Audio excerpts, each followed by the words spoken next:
Hello and welcome to our India special episode of Path to Uni, part of the Southampton Sessions podcast series. I'm Shania and today we're talking all about studying at the University of Southampton from the perspective of students from India. We are here in Southampton and this session is all about living in the UK, what studying at Southampton is like, the university, the campus, the student life, and how Southampton sets you up for your future.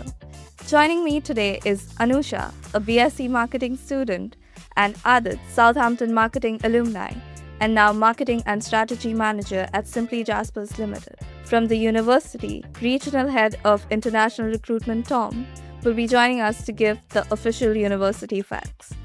We will be sharing practical advice, real experiences, and information on what studying in Southampton could be like for you.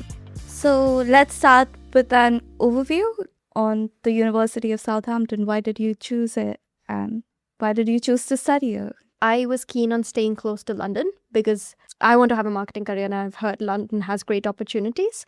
And I stand by it still, whilst I still didn't want to endure the London expenses. Southampton gave me like a good mix. It wasn't as overwhelming as London, but not as tiny as, let's say, Bath. So it was a good mix for me. At that time, I think marketing was ranked top 5. So it ticked all the boxes. That's why. It was, to add on to it, like she said, marketing department at the university was, I think, in the top 5 or 6 something. So even for me, I am a marketing professional now and I live in London. And I think you want to get where I am right now. And I absolutely do. I wish you all the best for it. Yeah. Yeah, I chose Southampton mainly because of the marketing course being that good. And the uni offered me a scholarship. So plus being close to London was something that was very important. Additionally, I think this town's weather is very nice as compared to the rest of the country because it has some of the beach as well, and sometimes it's cooler and hotter. It's a mix, but Yeah, there's a misconception that Southampton does not have a beach. Go about half an hour, 40 minutes down. There is a beach, I promise you. yeah, there is. There are good places to hang out around the water. Yeah. So. One thing I would say was I was looking at a place which would be commutable distances to all of these hot spots. Like, for example, when it comes to London, there have been so many instances every single month where I would have to commute to London for like a stint or a job or my future job, which is going to be in London, or for an internship, things like that. And to be in commutable distance takes off a huge worry of, potentially having to move to London and paying that rent.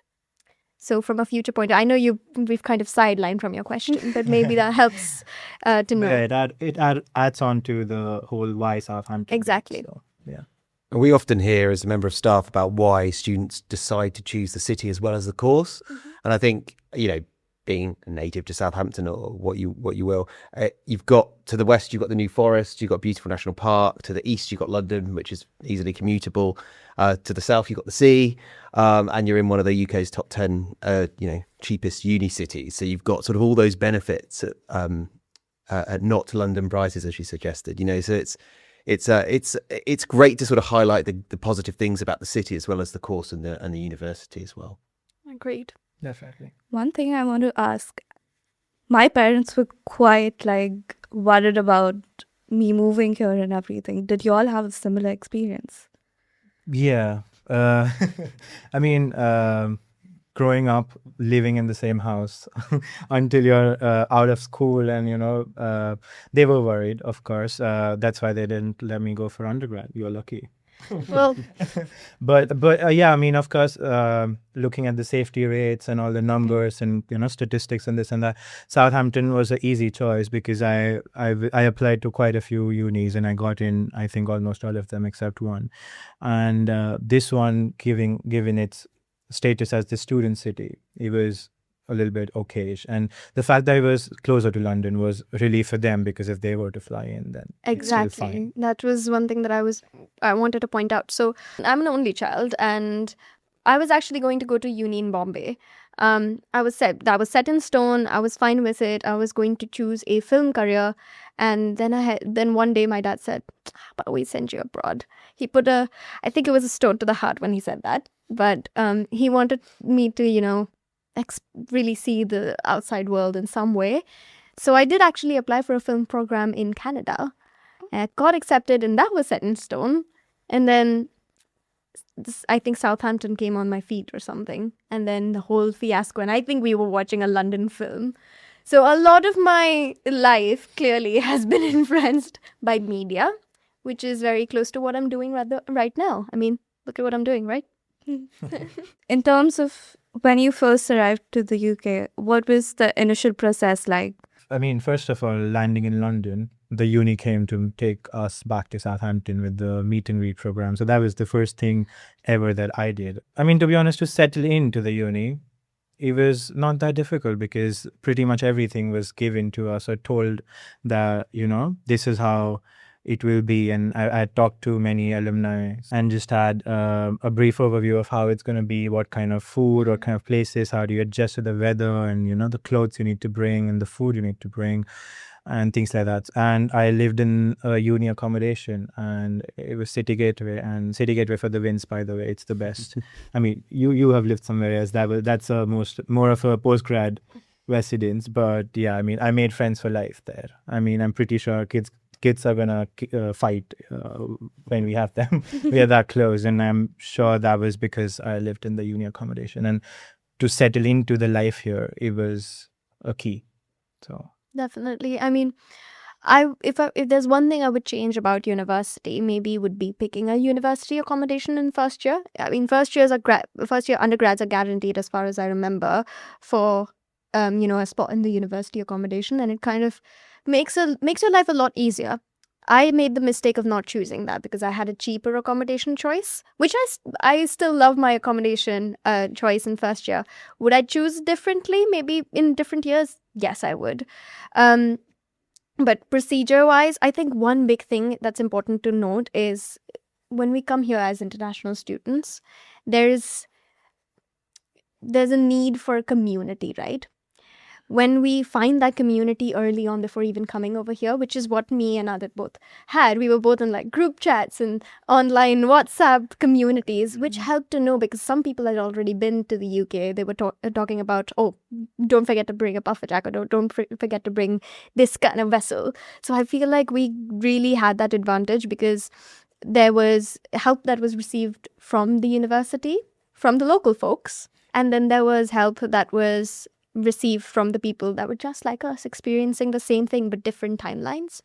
So that definitely helped, and I would hugely recommend any international or incoming international students to try to find these communities. They're out there. It just requires a Google And now search. we also have the app where you can talk to ambassadors who are currently studying, and we talk to them and they can ask us any questions, and sometimes it's Absolutely. just like a WhatsApp text, just text us and we'll get back to you. That's really helpful because, like, going back to your previous question with the parents and the family, Yeah. I mean that gives them a bit of a peace because they hear from people who have been here, the people who are living here, and they know what kinds of things we are to expect. So that also calms them down, and that gives you a lot of information in how do you have to navigate through the first few days when you're moving continents, probably for the first time. Wherever you're moving to Southampton from, it's about sort of, moving to another country, wherever you decide to study is always a daunting but exciting experience. It's, again, tapping into those sort of social communities, but also tapping into what the university offers. As you mentioned, we got the sort of the chat app that you can do to engage with, to connect with other Indian students. But there's also the meet and greet service that you mentioned that will, pick you up from London, Heathrow or Gatwick and take you to your halls of residence if you choose to use it. And then there's the sort of induction and welcome weeks that the university puts on, and they're all put on predominantly to make students who are joining us from all over the globe feel comfortable. I always say it's a week before your studies start to do a bit of life admin, to register for a bank account, go meet some friends, go walk around the city and see where you're going to call home for a few years. So yeah, it's nice. True. It's nice to use that time to settle into your new life. Definitely. To add on to the meet and greet point that you mentioned, that's where I met a few people before coming to the UK. And those people I'm still in contact with, because it somehow turned out that some of them ended up in my course, some of them ended up in my accommodation. So I'm still in touch with many of them, actually. Likewise. I mean, one of my really good friends, he happened to be, out of complete coincidence, living right above me, and he's in the same course in the same year. And it was complete coincidence, but yeah, definitely agree with his point over there. Yeah, I made my best friends on the first day of uni at a random, the induction week. We were all lost trying to get threads for one of the activities that were happening. And we all wanted the same color, and there was one role of it. And now we're the best of friends. That's fantastic. That's Yeah. a way to meet. And I think that's it. Like when you're traveling across the world and that flight out when you're leaving your family and going across the UK, again, as I said, it could be daunting. The minute you get there, everybody's in the same boat. Everyone's in the same Exactly. position. Everyone's excited, nervous, and just looking to make friends. So it's an environment conducive to that. So if you put yourselves out there and as you guys have, Yeah. it's great to hear and see that you've made friends that you'll keep throughout your university experience and beyond. So really nice. And you're forced to put yourself out there, because realistically that may just be the last opportunity where you are really in the same boat as anybody. Because after you graduate, you're out in the corporate world, or you're out and it becomes a task to find those friends, to find that community. Here, there's the welcome week, the meet and greet service, the accommodation, all of that, just to help you do so. Yeah, and putting yourself out there is very important. I mean, I understand and respect the fact that people have different personalities, but if you are choosing to move to a different country and you're choosing to make a life for yourself somewhere out of your comfort zones, and you kind of have to push yourself to, get those opportunities, because you have to ask for what you want. Absolutely. If you want something, you have to go after it. And I think if you put yourself out there, if you get out of that comfort zone, it works well. It works fantastically, I think. Definitely, because I feel like at this point, I was someone who never spoke to someone.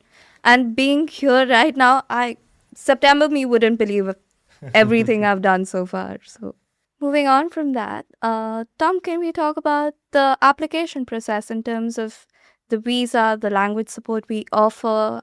Yeah, and it'd be interesting to get your guys' experience on, when you joined us as well, and how you felt and found it really. But we got a great in-country team, and I think they're the first port of call if you're out and looking to consider Southampton, that you can meet one of our Indian-based team who are brilliant and are able to help you really from inquiry all the way to joining us. But I think I mentioned earlier about tapping into the support the university offers. Quite often hear from students that sometimes arrive and they think, oh, I didn't know about that. And it's actually our job to make that more obvious so that they're aware. But there's so much support there from the moment you choose a course, want to know more about the city, want to find out more about the campus or careers. It's just about being aware of that and accessing it. And don't be afraid to ask the university questions, or don't feel that will lessen your chance of getting into the university. We're there to support and advise. So there's obviously the application, and it differs slightly for undergraduate and master's postgraduate students, but the application process, and then getting that unconditional offer. And then from really when you get that unconditional offer, be that through paying your deposit as a postgrad, or getting your grades through UCAS, from when you get that unconditional offer, then we start communicating either through the Southampton app or through email. So important to check emails, but we'll send you out your halls of residence pack for accommodation, but we'll also, explain what else is needed for your offer if you're not quite there with it. This could be one of the many language tests that you can take as well to just prove that your proficiency in English is adequate for the course you're taking. And really that support doesn't stop when you get to Southampton. In fact, there's more support available. So, we've touched on the meet and greet, but there's also the Student Hub, which is our 24/7 round the clock service for students that can get advice on visas, or get advice on, even if they feel homesick, or finding that additional support. So really, yeah, it's our job as the international team, and the job is here at the university as staff to make sure that students have that, have everything they need, really. So if you're there thinking, oh, the process looks, quite extensive. How am I going to apply for a visa? Well, our visas team will email you and have regular webinars and sessions where they can help you as well. And first point is to get that CAS, that confirmation of acceptance to study, that follows a visa. It all just slots into place. And quite often we see students somewhat daunted by the first time of doing it, but it's everyone's first time of doing it. So yeah, we have this each year, so it's our job to really make sure that they have everything they need there. Well, Tom, I'm happy that you talked about, the language tests, and I feel like it's important to note, maybe gives me also a lot of information, but how do you given that, examinations in India and for international students are so broad, how does the examinations for English language requirements, how are they categorized? Language tests are on a case-by-case basis with a lot of students, because language is there to test your proficiency in English for your course. So it differs by course, it differs by level of study, it differs by background. So if you've got a certain grade in English, as part of your studies in India, you might not need it. If you're taught and assessed in English, you might not need it. That's what I'm asking, because if is it communicated via the UCAS or something like that, okay, you need to have an IELTS before you accept the conditional offer? Yeah, so undergrad level, as part of your conditional offer, it should say, academic, achieving your academic grades, but also achieving your English language grades. On postgraduate level, it should be clearer because it's done through the portal, whereas we would say your offer is conditional on you getting your deposit and providing English grades. But it's so intricate to talk about language because it's so it differs so much from student to student. There's broad English language entry requirements for courses, but again, someone studying something versus someone studying elsewhere and at a different level, it's hard to sort of broadly speak about it. But they are. I know some people get daunted by the language test, but it is purely to just test that you're able to succeed and excel in the course when you get here. It's not to put an additional, barrier to you actually coming here. It's just to say, when you get here, you're going to be comfortable learning what you're learning or studying what you're studying, and the fact that you're English in speaking, reading, listening, or writing is adequate for the course. I think it's a good thing to have, because if somebody is not that proficient, because of the test, they're going to study because they want to come here and they're going to study for the test. So it helps their own skill set. So I think it's a good thing that you have those tests. I mean, I understand not everybody loves taking tests, and one of them, I don't like it. I'm a coursework person. But I mean, you learn with it and you upgrade yourself. When I decided and I accepted my unconditional offer, I think I had gotten a few emails and about the point that you should look at your emails. It's very important. I was told that as well. And I think they had some online sessions as well where I got to just see some new faces from the uni, and they talked about how it's going to go. And it was very comfortable. I don't think I had to fight to find any kind of information. It was pretty much easy to find it. So I think that's a good job on the uni's part. It's all visible to everyone. Yeah, I agree with that. Especially as an international student, I'm sure it's really daunting, and having those questions answered is just as important. I remember back when I was applying, I applied through IDP, an agent which is very popular in India, and through the UCAS. And yes, there was communication via the university, but there's also communication that university does not just via the portals, but also through something like the student room. And I think that really came handy, to be honest, as an undergraduate student that has never had any kind of university exposure whatsoever. So going all the way to UK, for me, definitely those questions answered was important. Yeah, it's a really good point about touching on some of the partners or agents that we work with in India as well. We've got a really extensive network of, recognized university partners that are there to support that application process as well. So it's not like you're speaking to somebody based in England and you're there fretting and, it's late at night in India and no one's responding to you. Our agents and our partners out there are there to help you as well and guide you. And they're really, really kind. And when they help you, they don't I had random, some of the questions, now that I think about it, was so stupid. But they were so, so kind. And, they would just hop onto a call and be like, it's fine, you need to calm down. It's going to happen. You're going to get the gas. It's fine. Or there was a small spelling error. Oh, it's fine. They'll do it. They'll realize they'll do it. And it happened so fast. But now that in that moment, I was like, okay, everything's going so slow. But now that I think about it, everything got done so quickly and so smoothly. Right, because I'm glad you mentioned, how we thought everything was going so slow, everything's Mm. going so fast. The big thing about India's and UK's working culture is because of the time difference, there was always an expectation. Okay, if I've gotten a question right now and I'll get an answer, say 1 or 2 days, that was a whole intimidating or like the daunting fact. But at the end, it is important for us to understand, especially as an international student, that it's all going to tie in together. We're going to be just fine, and there's enough support and there's enough people to answer our specific questions, whether that is about our backpack or the suitcase that we've got to bring over here. Even the most random ones, there will be someone who has been exactly in your shoes.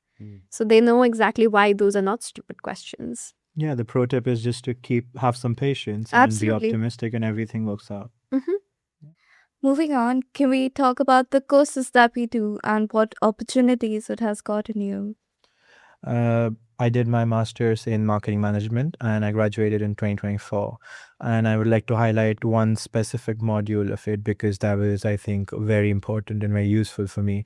That was the marketing practice based dissertation. It was an alternative option to your regular dissertation, wherein you get to work with a real company and you're put into teams and you solve a problem and tackle how you have to work in the industry after you graduate. So that was a very important part of my course. Other than that, the opportunities that I got, because marketing was a part of the business school had many opportunities. For example, I took part in student innovation projects. I took part in student innovation challenges. And I mean, they were just so important to, I increased my skill set in terms of all the soft skills and how to handle people and how to work with that one difficult member of the group and how you be the leader but you are in a team and all of those things. I'd like to share a little bit of story. A student innovation project I did with this one company, and it turned out so good that the company actually took up our solution and they even did a press release. And from what I've told, that it was the first press release or something that they got. So that gave me so much confidence as well, succeeding at something like that. It was a 4-week long thing. And to add to that, just in June, I am hosting a student innovation project for the Delhi campus. Yeah, I've given out a brief via my company, and we are going to help students how to navigate through the process, the project, and learn so many things from it. And adding to the next opportunity, that was the innovation challenges. It was a 4-day intensive challenge, and my team and I won the Boeing challenge that we had, and it was mind blowing. It was, you get to network with the management of the companies that come in with their projects. You get to meet new people. You get to work on new things. You learn so many things. I mean, because of that, then I was given the chance to be the mentor and judge for the next innovation challenge with Shell. So I mean, how you just start small. You never say no to things, and you take opportunities that you get, and they give you so many things at the end. You just stay focused and do what you like. I agree. Yeah. For me, and this is specifically for BSc marketing, during these 3 years, I have so much love and respect for my tutors and for the faculty that does the marketing course, because they've given me so many opportunities. One good thing about marketing in particular, and the modules, is there's a level of flexibility you're given in the terms of creativity and the topics you can choose. So, for instance, my dissertation is on social media marketing for concert goers, because I like going out to concerts, and I made it all about that. But there was a sense of flexibility and there was a sense of collaboration amongst your supervisors. Along with this, the rest of the modules, so many of them I was doing for the very first time. For instance, I did marketing analytics for the first time. I hated numbers, I hated softwares, but I ended up really liking it, because that is probably one of the only marketing modules where if question says A and answer is A, that is it. There is no here and there for it. And look, I'm doing a marketing analytics job full time now.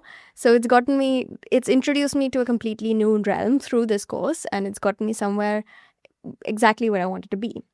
apart from that, I would say, given your question is about courses and its particular modules and its opportunities, two of my modules, actually, one of them particularly being digital marketing, we had a guest lecturer for one of our modules, for one of our classes. And I ended up going right after the lecture, introducing myself, and hey, I got an internship right at the same company 1 month later because of that one hi. So I do think a huge benefit of being connected with your module leaders and them having these industry contacts can change your life. To add on to that, I mentioned student relation projects, right? So one of my friends did one of those. After she got done with the project, they liked her so much that they asked her to join them full time after she was done with her course. And the best part is they were looking to expand their marketing department. I swooped in. She gave me a referral. I went in, I took an interview. Halfway through the interview, I had the job. I mean, these are the opportunities that that you get, and adding to the modules bit. I mean, like she said about marketing analytics, I chose marketing because it was about storytelling for me. It's about, picking that one point of maybe a product, a service, or anything, to be honest, and just talking about it and getting it to the consumers or audience or people. Talking about the modules, I had these few modules in which I had to write answers. They were pages long, not like ones where you just tick an A or B or C.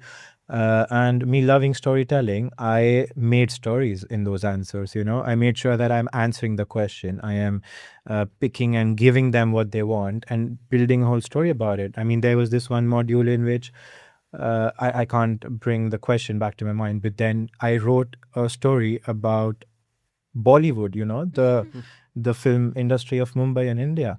I wrote about some characters in that, and I made up a whole story, and this is how this marketing strategy would work well, and this and that. I mean, that opened me up to being more creative with, things, with problems, and solutions.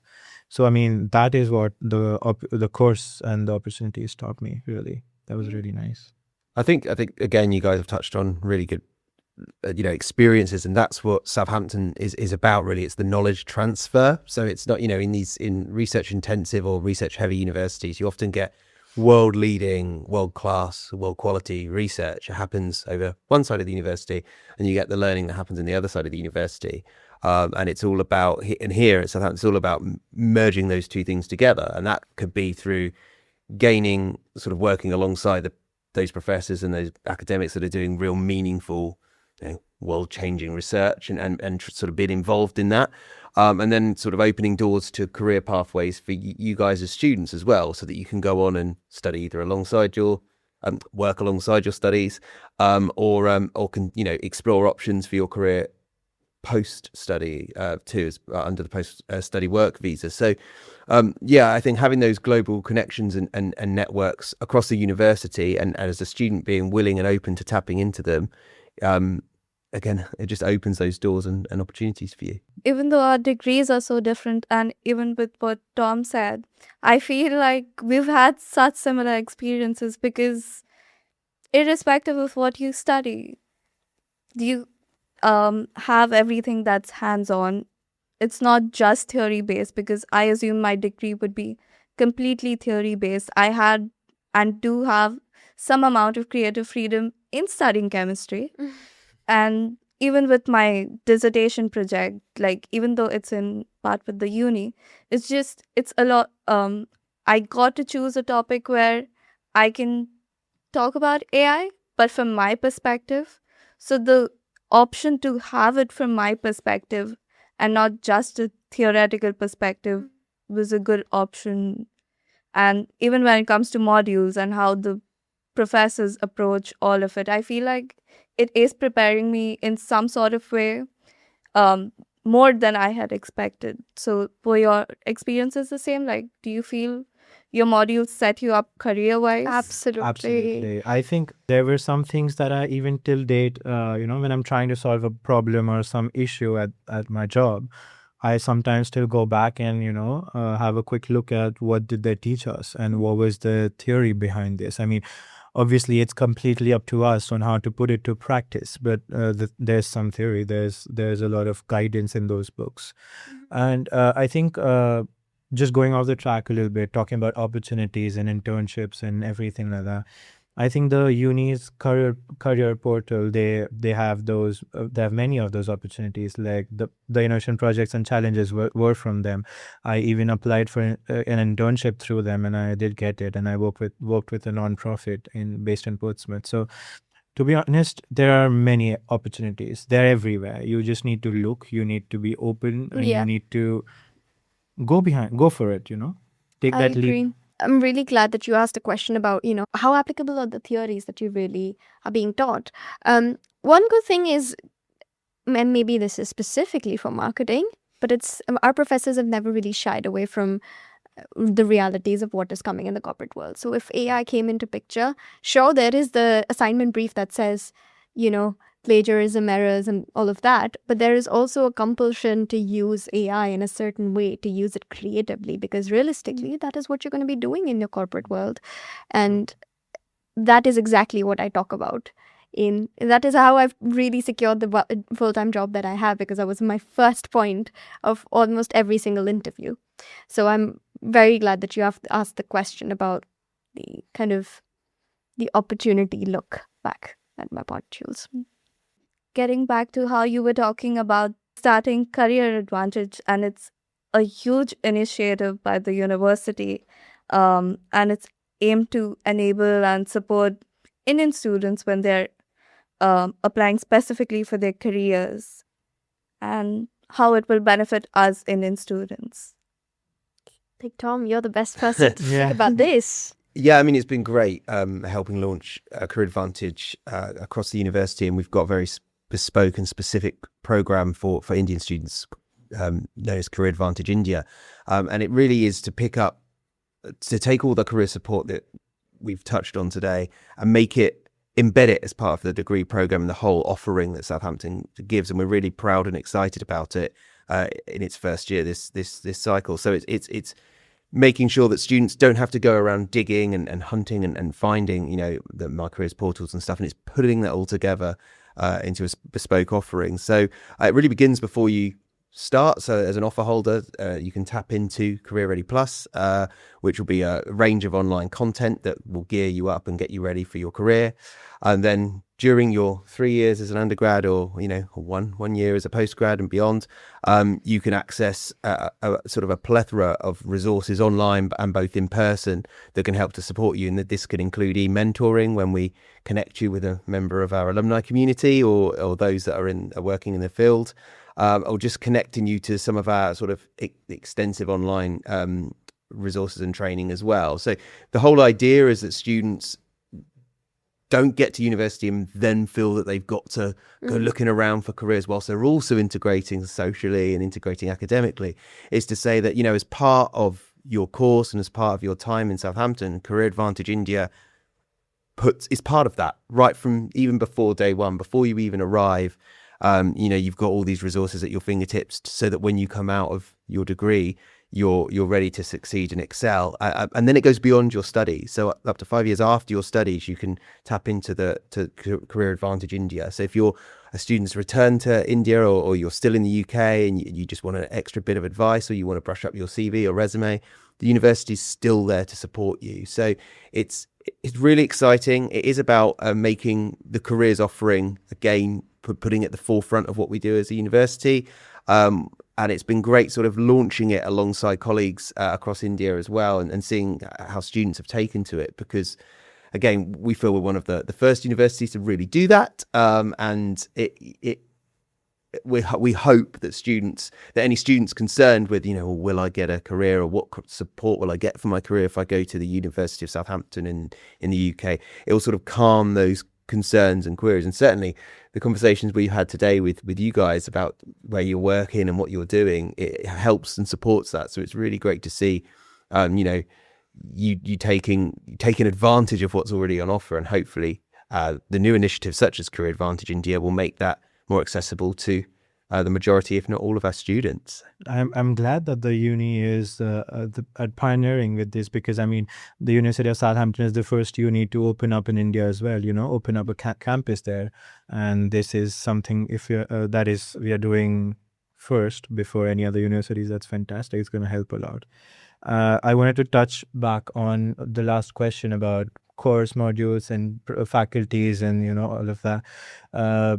I had this one professor. He was teaching introduction to marketing. They were teaching so that people who are changing from after their undergrad, if they want to make the shift to marketing in their postgrad. So that was the course, that was the step line. They would learn basics and introduction to the world of marketing. But me doing my undergrad in the business field, and I had learned a lot of marketing. So that course module was somewhat repetitive for me. But that was the class that I attended the most because that was the best class to attend, the best class to sit in. The professor would make us have fun. I think he was not the only one, of course, but I mean, can you imagine as a postgrad student, you are looking forward to attend a class? Well, we had That's Legos unheard in of. one class. I remember we had a module called marketing research, and one whole class was dedicated on collaboratively making Legos. And I can't quite remember because it's been a while, but the findings of what we created had to be brought into some task, and that had to be included in our assignment. But it was a fun day, I would say. Yeah, I mean, we would talk about literally everything. The IPL cricket teams, or British weather, Middle Eastern food, anything. I mean, he would pick up anything from the world and make everybody feel welcome, and he would just make a lesson out of it. I mean, there are many professors like that. I mean, I could name a few, and that's what the uni has to offer. I mean, the business school has some amazing, I agree. professors. Not once have I felt like I don't belong here, or I felt like I've been pushed away. It's always just felt like everyone, like even in my course, all five of us come from 5 different continents, 5 different backgrounds. And it's just the five of us together with studying the same thing, but Yeah. not in any way made to feel like we're different from each other. Yeah, my course had about 270 students, and Really? yeah, it was a huge one. It was divided into two parts, and there were people from everywhere. I mean, somebody would be a majority, somebody would be from somewhere there are many students from, or some are from, some would be just individuals from their own country. But the way, I mean, people hung out, it was all good. I remember this one time in the first few months or weeks or something, the course representative elections were up, and you could apply for it, and I did, and there were just 11 Indians in my class, and all the others were from everywhere else, and it was a task to get through to them to vote for me, because even my pitch was it had to relate to them. They needed to understand that, and I made a campaign team, and I had people from everywhere around the world, and it just made it so much easier because the students helped.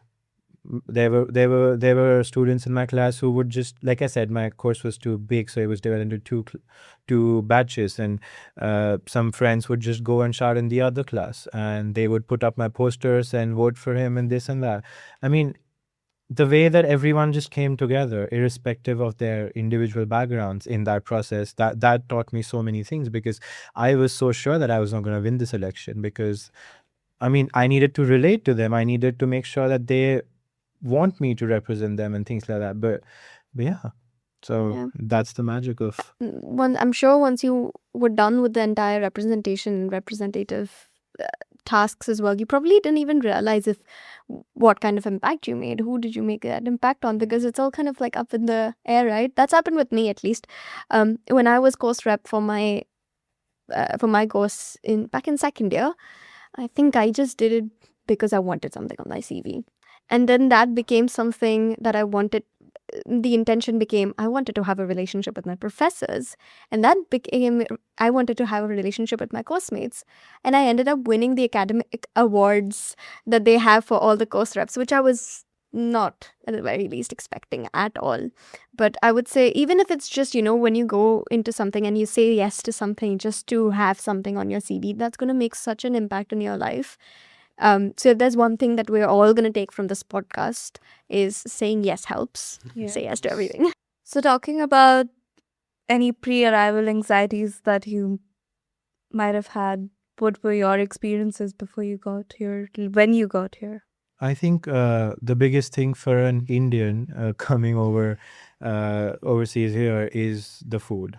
Uh, I mean, everybody is accustomed to different kind of food in India as well, but coming to a food that is definitely not your comfort zone can be, that can make people anxious, and it can be a problem because I think more about talking about food. What I did was I learned everything. I learned how to cook because I know that growing up in India, you generally have people who are gonna help you with it, so you don't necessarily know how to cook anybody. But I learned all of it, and that was the hit. That was a hit because in my accommodation, everybody loved what I made, and we had parties where I was making food in huge batches. So that anxiety quickly settled down after I, found out that you get everything that you need. That you need to make the food that you like, and then just settle into it. And also, I just kept a little bit of an open mind with trying new cuisines. I mean, the ones that I hadn't already tried, the different ones, the new foods that you should be open to. You should try everything because you never know what you will like. And that helped me. I really love Italian now. I like Greek food. I like some things from the British palate as well. And I grew up with the proper Indian food. I'm the complete opposite. So, I may not have the same kind of pre-arrival anxieties when it comes to food, because for me, my mum used to make me sausages and salamis for breakfast. So I think the transition for me when it comes to food was fine. The weather, not so much. So I live very close to the equator, so the weather would always almost be 40, 30, which is crazy to think about now, given that we're all sweating in like 20-degree weather here in the UK. But for me, that was definitely a pre-arrival anxiety. I came in here with just a grey overcoat from M&S, and I thought that was going to be enough. Boy, was I wrong. I got myself a puffer jacket. That was also a friend's day out trip, I remember. And I mean, the weather really isn't one thing you can really prepare for, right? You kind of become accustomed to it as time passes. But I guess, if there's something that international students take from this podcast is the clothes over here are made for the kind of weather. So you don't have to be too worried about the shivers. You might have them, definitely, but you're going to be just fine nonetheless. It was completely opposite for me with the weather point of view. I mean, I do not like heat. I do not like sun.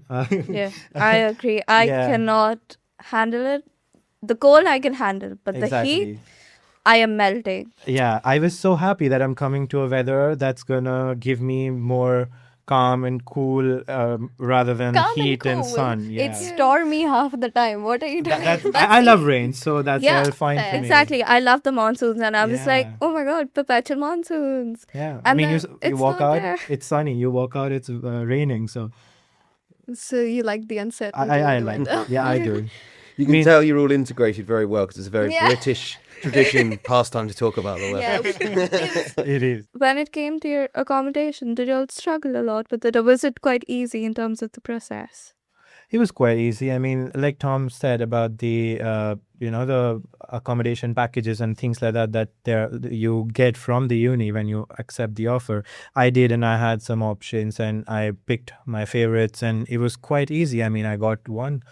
There was everything sorted for us. It was very easy. I mean, I don't think I had any kind of issue with my accommodation from day one. I mean, I'm hoping this would be helpful. I didn't do university accommodation. I didn't pick it for my first year, but I moved into a private rented house with my friends for year 3 and year 2. And during this time, there have been multiple times where I've had to contact the university's welfare office, and they often really help with the SUSU. Really helps with things like housing advice, if you've got any questions regarding bills, what if you're getting overcharged. So linking back to the whole there's no stupid question, that still applies throughout your university. I mean, I remember I had to contact them to ask if our water bill was getting charged more than our stipulated amount. So there is still support, even though you're in university halls, or if you're, in a different accommodation, it consistently stays. Yeah, I agree. I do live in private halls, but it's not as similar to living in a flat. But every time I've had a question, I have asked them, and I did kind of get overcharged, which it was really good to know that I was getting Exactly. overcharged. So So that's you- a good thing to know. I think the only bad thing about my accommodation was me having to leave it and then moving into a house by yourself and getting out of all the luxuries that it provided because I could just focus on my studies, extracurriculars, and everything. I didn't have to worry about if the door is breaking, if the sink's not working. It's all sorted within few minutes, an hour, a day max. Yeah, it helps to know that, you had free free laundry, free bus pass, 24/7 reception. We didn't have that during my private accommodation when I chose private accommodation first year, which is why I said maybe if there was a decision I could change, it would be this. But I think, I mean, I'm graduating university in a month. The one thing I'm probably going to miss a lot is being able to live with my friends, however chaotic they are. I'm going to miss it, definitely. I hang out a lot at Mayflower because my best friend lives there. There we go. And I've learned so many things. I spend more time there than I do in my own accommodation. But sometimes, it does get difficult, right? Handling your social life with academics. How do you balance that out? Well, to be honest, I had it pretty easy. And it's purely out of luck. I would say, and this applies to no matter if you're a student or not. I followed the 8-into-3 rule. So 8 hours for sleep, 8 hours for work, 8 hours for social life. That's what I used to do. Of course, during exams, during assignment time, that kind of fluctuates. But the way I would say one thing, I'm an extrovert, but I'm also a homebody. So I joined a society, a committee in second year just to force myself to go out, engage. So I think of it as work, but at the same time, it's like having a social life because you're working with your friends, you're producing a whole event and working in collaboration with so many different people to have fun, really, right? So, And and to add on to that, I think the best way to stay, organized is I had this one aim that I want my Google Calendar to look as colorful as it as can. colorful as it possibly can. And I achieved it. I mean, if you go back to that 1 year of my Google Calendar, it is filled one after the other. I'm doing this, doing that. There's a class, there's a test, there's this. And that was my aim, to be very honest. I mean, coming in the country, I was thinking, how do I fill this? And I filled it, and everything just was organized. There was no problems. And I know I spoke a lot about extracurriculars and courses and academics, but I traveled a lot as well. I have covered a lot of the country in that 1 year as well.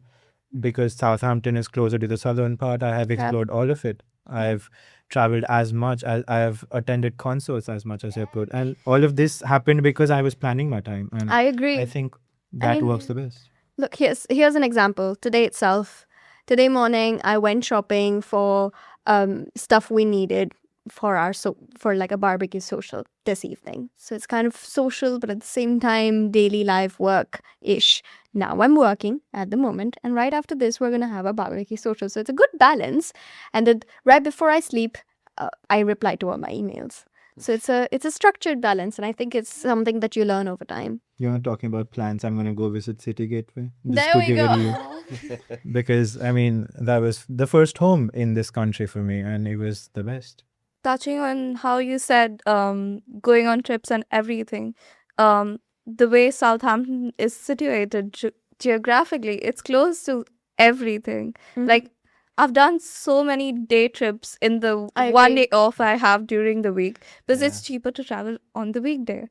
But also, if you just want to pop into London and come back, exactly. It's so close. And I think on top of everything that's been mentioned already, it's using those. We talked about SUSU as the Southampton University Students' Union.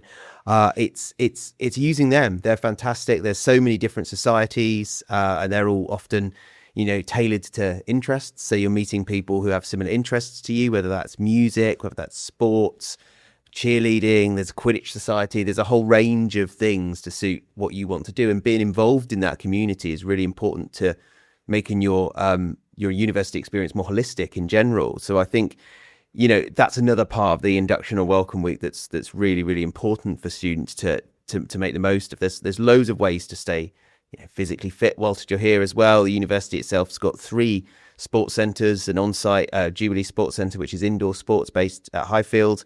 We've got Wide Lane Sports Ground, which is for outdoor sports, and the Water Sports Centre. One of the benefits of being by the sea or on the beach is to have a water sports centre that caters for our students' needs as well. So there's loads to get involved in. The societies again get involved in cultural events and cultural activities such as Holly Festival.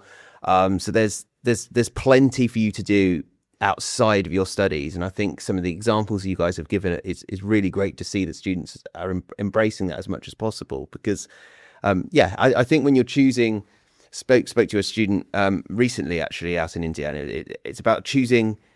You're not just looking at the course and the university itself, but this is where you're going to be living and where you're going to be staying. This is going to be your experience. And as you said about City Gateway, this is your first taste of home away from home. So it's using all of those sides to the university as well. And on accommodation, obviously, everyone's very, very passionate about wherever they stay, and that's where they want, be it private accommodation, be that university accommodation. And I think Southampton as a city is really accessible. It's easy if you're a walker or you're a runner like myself. You like to get out and explore the city by foot. But there's also the bus pass that you get as part of being staying in one of our halls, and you can get about by scooter or bicycle or what have you. There's lots available at your fingertips. So it's nice to see that our students are enjoying that too. Yeah, I've traveled quite a few cities, and I've not seen many who have their uni bus, the network so good as Southampton does. I agree. I mean, just now when I came in Southampton this morning, I was so happy to look at the Unilink buses. I know. I mean, you travel to different cities and they don't have their uni of those cities buses that I much. agree. I think it's a very organized. Well, to be honest, in first year it looked like a chaos for me because it was why are there so many different routes? But then once you're in there, once you're in Southampton for a while, you realize it's an organized chaos. Yeah. At least the bus systems, and a lot of different cities don't have that. So it's good to know Southampton does. Yeah, and I think the Highfield interchange, which connects the buses to all over the city, is a good way of keeping Highfield at sort of the beating heart of the city itself. But there's plenty of other things, to do upon arrival. I always try and ask students to register for a doctor. We've got an on-site doctor's surgery literally on campus. Students often don't think of it when they first get here because they're excited, they want to meet friends, but actually you don't want to register for a doctor when you're already ill, or if you do get sick. You pay, as a international student, you pay the NHS health surcharge, so it's important to register for a doctor. This is me just with my sensible hat on now. Just making sure that students are aware of everything that they have to offer or on offer when they get to campus. So let's just finish up with the top tips you have for those who are going to apply now. Absolutely. I'm going to take this one up. I'm going to say the number one thing as an international. I know you're intimidated. I know you're scared. But yeah, I'm circling back to what I mentioned previously. Say yes to everything. It's not going to be scary. Once you're in there, you can always figure out a get out. But saying yes to everything helps. It helps build relationships for your academics, careers, and beyond. My top tip would be make time for yourself and have fun, because everything can become daunting and it can become overwhelming at points. But make sure that the process that you are going through, you're living it. You're enjoying that 1 year or those 3 years or whatever, however many years you're going to do. Enjoy those, because that's college life. And once student life is over, you earn back. You want to live those years again, and that's the best time of your life. And I know it's a cliche, but I think it's true because I've experienced it. And just have fun. I mean, irrespective of whatever you have to do, make sure you make time to have fun and enjoy yourself in the process. My one would be stay connected, stay informed. As I've said throughout this session, like there's so much available before you even join Southampton, and it's good to be aware of that and to be aware of this is what I can expect. This is what support I'll get. It's all there. You're not on your own. You've got loads of people around you that are going through the same experience, and you've got a team in Southampton, in India, before you arrive, that are there to support you. So stay curious and be informed. And that is all we have time for on today's episode. Thank you, Adit, Tom, and Anusha, for joining us and really helping to build a picture of life at Southampton, living in the UK, and how it prepares you for your career. I hope our discussion today has helped some of you in just the smallest way with your journey to university. Good luck with everything this year brings, and we hope to see you at Southampton in the future.